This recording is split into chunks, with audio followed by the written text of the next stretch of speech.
So the Manic Street Preachers this week have announced the release of their 15th album. It's going to be called Critical Thinking. Good morning to you, Al. But I think that the first thing to talk about is the song that actually came out, Hiding in Plain Sight. This is a Nicky song. I think there's a lot of people who are really intrigued that they've come out with a song that Nicky Wire has finally sung for the group. Good morning, mate. Now, you've done really well there summarising what's going on in the Manic Street Preachers world, because I'm a massive fan and I've been hanging out for this particular song coming off the first single, Decline and Fall, which for me was a little bit of a rinse and repeat off similar sounds from their previous album. But this Hiding in Plain Sight, this nostalgic kind of feel, which for the release of the new album will be 15 years since Postcards From a Young Man, which was kind of similar in vein in terms of it being a nostalgic feel kind of to it. And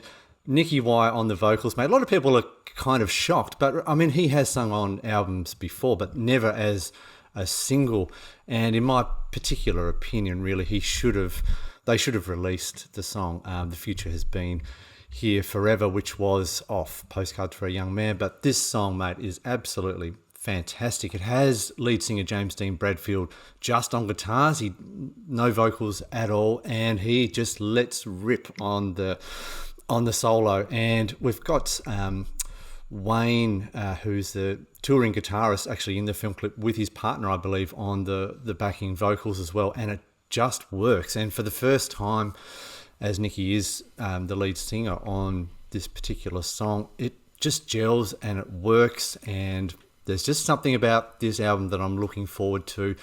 Mate, a lot of people are saying that this could be the last album, and rightly Wow. so. And the reason for it is, the fact they've been around for such a long time as well, but it's kind of harking back both within their sounds and I guess the associated imagery and the artwork with the album back to the first album, Generation Terror. So that will be really interesting, even though James Dean Bradfield's kind of come out to say that they're already working on stuff for their new album, which could just be a complete hoax. I'm looking forward to the 31st of January, mate. I'm interested in your thoughts, being not such a big fan of the Manic Street Preachers, but maybe this particular song could be a bit more of an easy listen. I'd be interested. No, I thought they were fine. I thought they were pretty. It was pretty good. Like it really feels like a Ringo Starr turn, if that makes sense. Like I saw the song on Later with Jules. It's on YouTube at the moment. Yep. Yeah, and he's not as much of a front man as James Dean Bradfield is, but I feel as if that's okay. He had a solo album. Did you listen to the solo album? Yeah, I haven't. That he came up with. Yeah, look, I had listened to the singles off it, and I think he's always had potential to have more of an influence in the music, in the vocals with the band, and I just think it's just such a great opportunity for, I guess, revisiting what the Manic Street Preachers are, because I believe James Dean Bradfield's he's writing 3 songs on this album, and Nicky is singing 3 songs. So for a band to kind of be able to do that, they're kind of just throwing anything against the wind, and I think it's going to. I think it's good. I think it's going to work, mate. This album's coming in at 12 tracks. There's not a huge amount of details. I mean, you can dig deep on the Manic Street Preachers pages and get some information here about the other tracks, but there are 2 songs, I believe, which have explicitry associated next to it, so it might not be the soft album necessarily that we think it could be, mate. But I'm hanging out. I think my mail.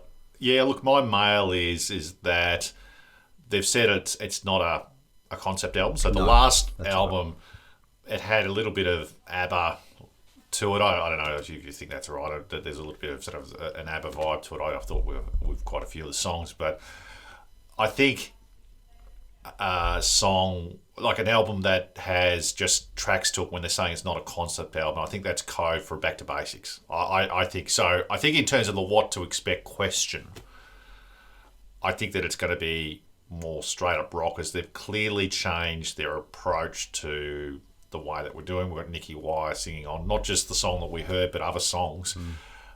Yeah, I think it's going to be an interesting one and maybe sort of a late career change for the band. I agree, mate. I think it's going to be a real... I mean, they've had quite a few albums that are... what's the word I'm looking for? I should use Nicky's words here.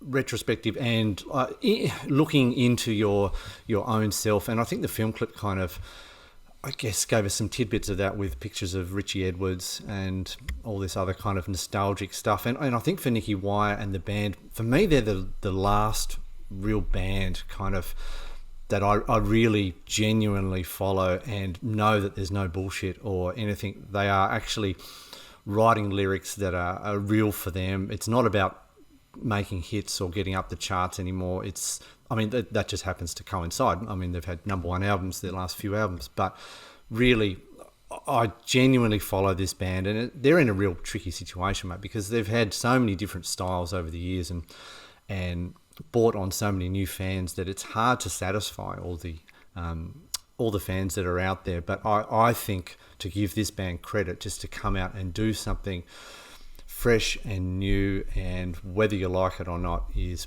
pretty ballsy, mate. Let us know what you're hoping to expect in the comments. Are you really looking forward to the 15th album that's coming up? We'll be covering that when it comes out in late January. Let us know your thoughts. Let us know what you think.